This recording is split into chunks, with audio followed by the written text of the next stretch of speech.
Abu Hurayra roziyallohu ta'ala anhudan rivoyat qilingan hadisda Imom Buxoriy rivoyatlari bilan Payg'ambarimiz sollallohu alayhi vasallam aytdilarki, imom g'oyril mag'dubi alayhim valaddallin degandan keyin omin deng.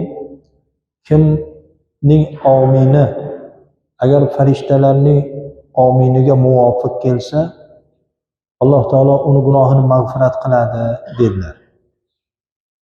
Imom Buxoriy rivoyatlari.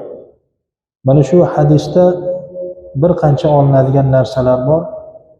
Avvalambor ulamolar aytadilarki,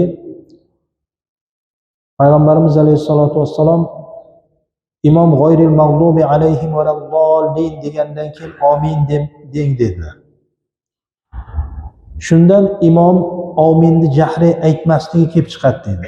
Nimaga? Chunki agar imom ominni jahriy aytganda, imom omin degandan keyin yoki imom omin deganda siz ham omin deng degan bo'lardilar dedi. Va hadisda Payg'ambarimiz alayhisolatu vassalom omin deng deyaptilar, lekin jahriy ayting deganlar yo'q.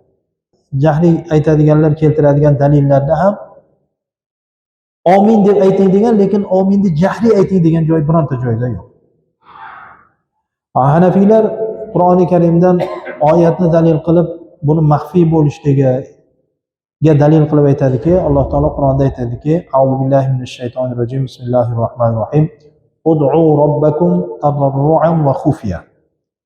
Robbingizga tazarru bilan va maxfiy duo qiling deydi. Amin degani bu duo. Istajib, qabul qilgan degani. Bu sura-i Fotihada bir qancha duolar keladi, Alloh taolodan yolvorib so'raladi. Ana shu iltijolarning oxirida Parvardigor shuni qabul qilgin deb banda duo qilyapti. Duoni maxfiy bo'lishini Alloh taolo Qur'onda aytayapti. O'sha uchun demak, g'oyril mag'dubi alayhim valaddallin degandan keyin ominni maxfiy qilib aytamiz, ichimizda aytamiz. Imom ham aytadi, iqtido qiluvchilar ham ominni ichida aytadilar. Ana shunda sunnatga muvofiq bo'ladi.